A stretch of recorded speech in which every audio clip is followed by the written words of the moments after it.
Oke, coba Anda bayangkan skenario ini sebentar. Anda mencuri sebutir apel. Anda melepaskan apel itu dari pohonnya, dan alam semesta tuh sama sekali nggak peduli. Ya alam nggak akan protes. Bener kan? Gravitasi nggak akan tiba-tiba berbalik arah buat menghukum Anda. Petir juga nggak akan nyambar tangan Anda. Secara alamiah, ya nggak ada yang salah dengan memetik buah. Tapi, hidup Anda, kebebasan Anda, dan reputasi Anda bisa hancur berantakan karena satu konsep buatan manusia yang sama sekali nggak berwujud, yaitu hukum. Konsep yang sangat abstrak tapi dampaknya sangat nyata. Nah, persis. Bagi Anda yang mungkin sekarang lagi duduk di kelas Fakultas Hukum tahun pertama, ngeliatin tumpukan buku tebal yang bahasanya bikin mata lelah, konsep ini tuh bisa kerasa kayak monster abstrak. Banyak bahasa Latin, bahasa Belanda, dan ratusan definisi yang muter-muter. Jadi hari ini misi deep dive kita adalah membongkar monster tersebut. Kita nggak cuma mau ngafalin, tapi kita mau cari tahu kenapa sih sistem tak kasat mata ini bisa mengendalikan hidup kita. Mari kita bedah fondasi dasarnya bareng-bareng. Saya suka banget analogi gravitasi tadi sebagai titik awal. Karena gini, sering banget kalau kita dihadapkan pada tumpukan teks akademik, kita tuh kehilangan gambaran besarnya. Kita ngelihat hukum cuma sebagai teks hitam putih. Kayak cuma soal boleh atau nggak boleh Iya, gitu ya. Betul, cuma biner antara legal dan ilegal. Padahal, di balik bahasa yang kaku itu, ada logika yang sangat manusiawi tentang gimana cara kita bisa bertahan hidup bareng-bareng di masyarakat. Kalau kita bisa paham alasan kenapa sebuah aturan itu diciptakan, istilah-istilah Latin yang nyeremin itu perlahan bakal berubah jadi peta navigasi. Dan peta itu sangat logis. Oke, kalau gitu mari kita buka petanya. Tapi sebelum itu, pertanyaan paling mendasar. Kita harus tahu dulu apa sebenarnya wujud benda yang lagi kita omongin ini. Dari catatan pengantar ilmu hukum yang kita pegang, ada elemen-elemen tertentu yang kayaknya wajib ada. Katanya, hukum itu mengatur tingkah laku, dibikin oleh badan resmi, terus bersifat memaksa dan punya sanksi tegas. Ya, itu unsur-unsur klasiknya. Tapi jujur aja, bukannya aturan agama atau norma kesopanan juga mengatur tingkah laku. Mereka juga punya sanksi loh. Terus apa yang bikin ini secara eksklusif dibilang sebagai hukum? Nah, pembeda paling utamanya itu ada di elemen badan resmi dan paksaan fisik yang terlembaga. Gini, kalau Anda melanggar norma kesopanan, Misalnya saya sendawa kencang banget pas lagi makan malam resmi gitu. nah iya, sanksinya kan paling Anda dikucilkan secara sosial ya kan? Nggak ada otoritas berseragam yang datang jemput paksa Anda ke kantor polisi. Tapi dalam hukum formal, ada delegasi kekuasaan ke entitas tertentu, kayak negara. Dan negara ini sah menggunakan paksaan fisik. Menyita harta atau masukin ke penjara gitu ya. Tepat, mereka punya monopoli paksaan demi menegakkan aturan. Oke, monopoli paksaan. Ini nyambung banget sama definisi-definisi klasik yang sering dijejelin pas awal-awal kuliah hukum. Mari kita urai beberapa tokoh kunci di catatan ini, karena saya ngelihat ada pergeseran cara pandang yang lumayan tajam. Dari Utrecht dan Suarojo Wignejoporodol mungkin? Betul. Pertama ada Utrecht yang bilang hukum itu himpunan peraturan berupa perintah dan larangan buat ngurus tata tertib. Terus Suarojo bilang itu peraturan hidup yang memaksa untuk menjaga tata tertib. Pas saya baca dua definisi ini, rasanya tuh kayak lagi dengerin kepala sekolah yang otoriter. Sangat satu arah ya? Iya, kayak jangan lari di lorong, kerjain PR. Fokusnya murni cuma di kendali dan kepatuhan masyarakat. Memang pendekatan Utrecht dan Surojo itu sangat berpusat pada fungsi struktural hukum. Di mata mereka, hukum itu dari atas ke bawah. Negara ada di atas, dan masyarakat di bawah sebagai objek yang harus ditertibkan. Ini nggak salah, karena secara anatomi teknis emang begitu beroperasinya. Tapi kalau berhentinya cuma di situ, kesannya hukum tuh cuma alat penindas kan? Betul sekali. Makanya kita butuh melihat kerangka pemikiran lain untuk menggeser titik beratnya. Dan disinilah catatan ini masuk ke Immanuel Kant. Nah, ini dia. Definisikan ini yang bikin saya agak pusing tapi sekaligus penasaran. Kant bilang, hukum itu keseluruhan syarat di mana kehendak bebas satu orang dapat menyesuaikan diri dengan kehendak bebas orang lain menurut asas kemerdekaan. Ini agak filosofis ya. Maksudnya gimana tuh? Coba pakai analogi sehari-hari. Kayak jalan tol. Jadi misalnya saya punya kebebasan buat ngebut, tapi kebebasan saya itu dibatasi sama kebebasan Anda untuk berkendara dengan aman dan nggak saya tabrak. Gitu bukan? Jalan tol itu visualisasi yang paling sempurna. Kan itu menggeser pandangan vertikal tadi menjadi horizontal. Dia nggak ngelihat hukum sebagai alat penghukum dari penguasa, tapi instrumen harmoni antar warga. Hukum itu nggak eksis buat ngebunuh kebebasan Anda. Oh, malah sebaliknya ya? Iya, hukum itu satu-satunya kondisi yang memungkinkan kebebasan Anda dan kebebasan saya bisa eksis berbarengan. Kalau nggak ada aturan di jalan tol, yang berkuasa cuma truk paling gede dan paling ugal-ugalan. Kebebasan orang lain bakal hancur. Jadi hukum itu prasyarat biar kita nggak saling membinasakan. Keren banget, konsepnya kerasa jauh lebih mulia ya. Tapi, mari kita turun dari awan filosofinya Kant ke jalanan yang becek. Oke, realita di lapangan. Ya, di dunia nyata, masyarakat awam kan nggak baca definisi-definisi ini. Pas saya baca bagian tentang bagaimana hukum menampakkan wujudnya, saya agak kaget. Ada hukum sebagai teks undang-undang, sebagai sistem kaidah. Itu yang formal? Iya, tapi ada satu poin mencolok. Hukum dalam wujud para petugas. Maksudnya, buat orang di jalanan, polisi yang lagi minum kopi pakai seragam, itu bukan cuma penegak hukum. Di mata mereka, polisi itu adalah wujud hukum itu sendiri. Ini realitas psikologis yang sangat menarik. Bayangin, warga di pedesaan yang mungkin nggak tahu wujud fisik lembaran negara tempat undang-undang dicetak.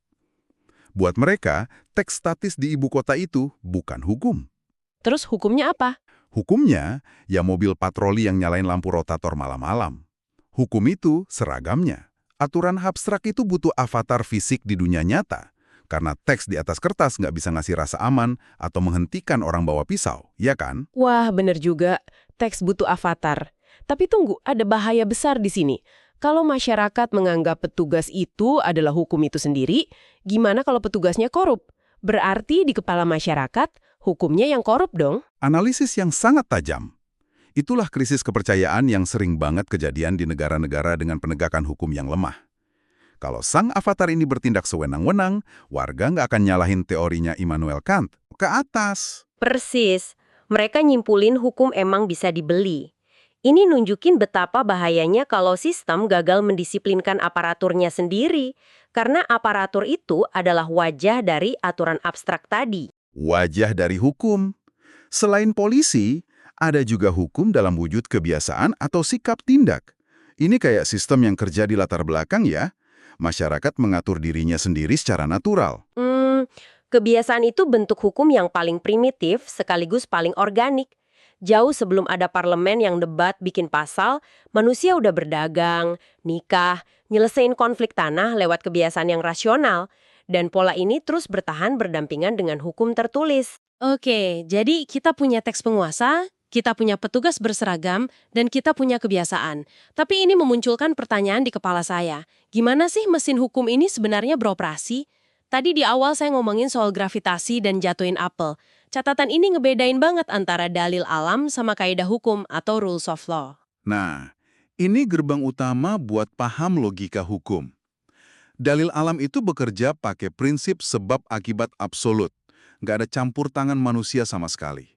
Kalau Anda manasin air sampai 100 derajat Celcius, airnya pasti mendidih. Iya, itu bukan pilihan, pasti kejadian. Betul, nggak ada batasnya. Sementara itu, kaidah hukum bekerja pakai prinsip yang beda banget. Yang di catatan disebut sebagai imputasi atau pertanggungjawaban. Imputasi? Maksudnya hukum itu nggak otomatis terjadi kayak air mendidih gitu? Nggak otomatis, harus ada yang menimpahkan konsekuensi itu ke pelakunya. Kalau alam bilang jika A terjadi, maka B pasti terjadi, hukum bilangnya jika A terjadi, maka B seharusnya terjadi. Kata seharusnya ini yang bikin beda. Ini yang disebut hypothetical judgments. Jadi kalau saya nyuri apel, hukum bilang saya seharusnya dihukum. Tapi hukuman itu nggak turun dari langit kayak petir tadi. Tepat. Manusia lewat pejabat hukum yang harus ngeproses Anda, ngebuktiin Anda salah, baru ngejatuhin sanksi. Hukumannya itu diimputasikan ke Anda. Terus gimana kalau saya nyuri apel tapi nggak ada polisi yang lihat? Atau saya sewa pengacara mahal dan saya bebas? Berarti prinsip imputasinya gagal dong? Bukan gagal, tapi belum diaktifkan. Itu sifat buatan manusianya. Dan yang lebih penting, imputasi ini punya batas. Kalau Anda ngelepasin apel pas lagi tidur sambil jalan, apelnya kan tetap jatuh karena gravitasi. Alam nggak peduli saya lagi tidur atau sadar. Tapi kalau Anda nyuri apel karena, misalnya, Anda menderita gangguan jiwa berat, rantai imputasi hukum itu bisa diputus. Hukum bisa bilang, karena kondisi mentalnya, hukuman tidak seharusnya diimputasikan. Wow, jadi ada batas-batas pertanggungjawaban ya. Nggak cuma mesin buta. Mesin imputasi ini dirancang buat keadilan. Ya, dirancang oleh manusia untuk manusia. Dan manusia yang narik tuas mesin imputasi ini di dunia nyata kan para hakim. Karena ilmuwan hukum cuma jelasin teksnya, tapi hakim yang mencet tombolnya di ruang sidang. Hakim adalah operator utamanya. Tapi, sepanjang sejarah, cara hakim bekerja ini selalu jadi perdebatan sengit loh. Nggak semua sepakat seberapa besar hakim boleh modifikasi tuas mesin itu. Ya, di catatan ini ada 3 aliran besar tentang tugas hakim. Pertama itu legisme. Pemahaman saya di aliran legisme ini, hakim tuh kayak kalkulator atau robot, cuma corong undang-undang. Deduksi logis aja. Undang-undang bilang A, faktanya B, keputusannya C. Kaku banget. Kenapa ada yang mau hakim kerjanya kayak robot gini? Itu konteks sejarah. Abad ke-19, itu masa di mana kodifikasi undang-undang baru aja dilakukan besar-besaran, misalnya habis era Napoleon. Ada euforia kalau akal manusia tuh bisa nulis semua solusi masalah di dalam satu buku tebal. Jadi mereka mikir undang-undangnya udah sempurna. Betul.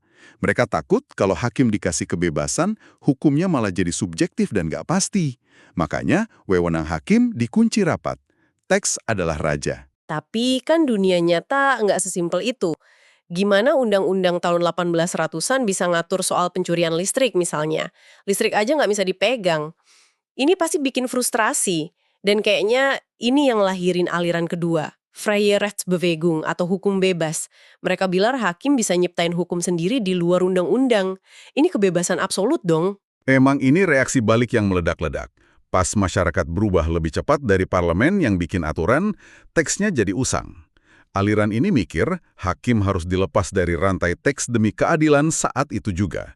Tapi ya Anda pasti bisa tebak risikonya. Iya, resiko kesewenang-wenangan kan. Bahaya banget kalau hakim bisa seenaknya. Sangat bahaya, arbitrer. Jadi legisme terlalu kaku, Freie Rechtsbewegung terlalu liar. Berarti kita butuh jalan tengah, yaitu aliran ketiga, Rechtsfinding, kebebasan yang terikat. Nah, Rechtsfinding ini posisi yang dipakai sebagian besar sistem modern. Hakim itu dilihat sebagai jembatan. Pembuat aturan zaman dulu nggak mungkin bisa ngebayangin internet atau rekayasa genetika. Jadi hakim ambil prinsip dasarnya, menafsirkan, dan meregangkan aturan itu secara rasional biar pas sama realitas baru. Tanpa harus buang teks aslinya ya. Dan buat jadi jembatan, hakim ini dibekali alat navigasi atau asas-asas jurisprudensi. Ada asas preseden di sistem Anglo-Saxon yang ngikat hakim sama putusan lama, dan asas bebas di Eropa kontinental. Indonesia ternyata unik karena pakai dua-duanya. Ya, peradilan umum kita pakai asas bebas, peradilan adat condong ke preseden. Tapi yang paling bikin mahasiswa hukum pusing itu asas-asas perundang-undangan yang pakai bahasa Latin. Misalnya, lex specialis derogat lex generalis. Hukum khusus mengesampingkan hukum umum. Tunggu, saya mau protes di sini. Bukannya asas ini bahaya banget kalau ada elit politik sengaja bikin aturan khusus buat ngelindungin kepentingan mereka, bukannya asas ini malah melegalkan ketidakadilan? Kenapa diagung-agungkan? Protes yang sangat wajar di tataran politik hukum. Memang substansi hukum khusus bisa disusupi kepentingan. Tapi, asas lex specialis ini pada intinya bukan buat menilai baik atau buruk isi hukumnya. Terus buat apa? Itu tuh algoritma penyelesaian konflik, kayak kode cheat di komputer. Kalau sistem dapat 2 perintah yang tabrakan, sistemnya bisa crash kan? Nah, asas ini mencegah kelumpuhan peradilan. Hakim butuh pedoman yang pasti. Misal aturan pembunuhan biasa, nabrak sama aturan pembunuhan terorisme. Oh, jadi ini sekadar lampu lalu lintasnya aja ya? Betul, soal keadilan isi hukumnya, itu tugas institusi politik atau Mahkamah Konstitusi buat ngevaluasi. Tapi jangan buang algoritma dasarnya. Nangkep maksudnya. Sama kayak lex posteriori derogat lex priori. Aturan baru mengesampingkan yang lama. Kalau algoritma ini nggak ada, aturan zaman Belanda bakal terus tabrakan sama undang-undang minggu lalu. Sistemnya lumpuh. Tepat sekali, itu alat rasional biar ada jalan keluar saat banyak teks aturan saling bentrok di meja hijau. Luar biasa. Kita udah beda definisi, wujud fisik, mesin imputasi, sampai ke kode algoritmanya hakim. Sekarang mari kita tarik lebih lebar lagi. Dari mana sih kumpulan aturan ini bermuara? Di pembidangan sistem hukum ada pembidangan waktu, ius constitutum dan ius constituendum. Pembidangan ini nyadarin kita kalau hukum itu selalu hidup di dalam dimensi waktu yang terus bergerak. Kalau saya coba terjemahin ke bahasa sehari-hari, ius constitutum itu kan hukum positif yang lagi berlaku sekarang. Kalau negara ini ibarat smartphone, ius constitutum itu versi software iOS atau Android yang lagi terinstall. Mungkin ada bug atau agak nge-lag, tapi itu yang ngatur kita hari ini. Analogi yang sangat pas. Dan ius constituendum itu berarti software versi beta masa depan yang kita cita-citakan buat ngebresin semua bug tadi, tapi belum dirilis resmi. Ya, dan proses panjang di parlemen dengan semua debat dan lobbynya itu ibarat proses codingnya. Masyarakat nuntut pembaruan, parlemen merumuskan, mengubah harapan dari ius constituendum menjadi ius constitutum yang sah. Wah, nyambung banget, dan teks sah itu ngebawa kita ke pembedaan paling akhir di catatan ini. Hukum tertulis versus hukum tidak tertulis. Kalau tertulis kan jelas, undang-undang, dokumen stempel negara. Tapi hukum tidak tertulis atau hukum adat ini butuh waktu buat dicerna. Sir Paul Vinogradov bilang hukum ini nggak diketok palu sama penguasa, tapi muncul dari pandangan rakyat. Syaratnya ada dua, elemen material dan elemen intelektual. Banyak yang menyepelekan hukum tidak tertulis karena dianggap nggak formal. Padahal di sini letak nyawa kesadaran masyarakat. Mari kita urai pelan-pelan. Oke, elemen material itu prakteknya diulang-ulang. Jelas lah ya, tapi elemen intelektual ini kuncinya. Gini, kalau saya datang ke nikahan di Jakarta pakai celana pendek, saya melanggar kebiasaan, material, ya kan? Pasti Anda dilihatin orang-orang. Iya, tapi itu bukan hukum. Karena nggak ada elemen intelektual yang meyakini saya harus dihukum secara hukum. Tapi, kalau saya masuk ke hutan keramat komunitas adat, terus nebang pohon beringin tua, itu beda cerita. Jelas beda. Masyarakat di sana nggak cuma ngelihat itu sebagai kebiasaan yang dilanggar. Mereka punya kesadaran batin bahwa perbuatan saya mengikat secara hukum. Dan sanksi harus diimputasikan ke saya. Jadi kesadaran batin inilah yang mengubah rutinitas biasa jadi hukum yang kuat. Bener nggak? Penjabaran yang sangat presisi. Elemen intelektual itu namanya opinio necessitatis, keyakinan bahwa sesuatu itu mengikat secara hukum. Ini bukti kalau akar terdalam kepatuhan kita tuh bukan dari ancaman senjata negara, tapi dari kesadaran kolektif suatu kelompok tentang apa yang adil buat mereka. Karena di dunia modern ini, kadang batasnya makin kabur. Makanya hukum kebiasaan sering didokumentasikan biar pasti, jadi hukum tercatat. Oke, mari kita ambil napas sebentar buat ngerangkum ini semua. Bagi Anda yang lagi menatap buku tebal ilmu hukum, kita udah jalan jauh banget hari ini. Kita mulai dari definisi yang geser dari kemendali kaku, ke harmoni, kebebasannya Kant. Kita sadar hukum butuh seragam fisik biar dipercaya. Kita nemu mesin imputasi yang dibedain dari gravitasi alam. Kita ngintip perdebatan hakim, sampai mendarat di kesadaran kolektif adat. Kalau dilihat secara utuh, ilmu hukum emang bukan soal hafalan pasal. Ini tuh arsitektur raksasa buat ngejinakin kekacauan kodrat manusia, pakai logika, dan sistem pertanggungjawaban. Kalau Anda udah nguasain fondasi ini, teks di buku itu bakal kelihatan kayak cetak biru peradaban, bukan instruksi mati. Konklusi yang keren banget, dan buat nutup deep dive kita kali ini, saya mau ninggalin satu pemikiran yang menantang buat Anda. Tadi kita ngomongin sentralnya kesadaran kolektif di hukum tidak tertulis. Tapi hari ini, kita hidup di era digital. Persepsi massa di media sosial bisa berubah tajam cuma dalam hitungan hari. Sangat dinamis. Nah, pikirin ini.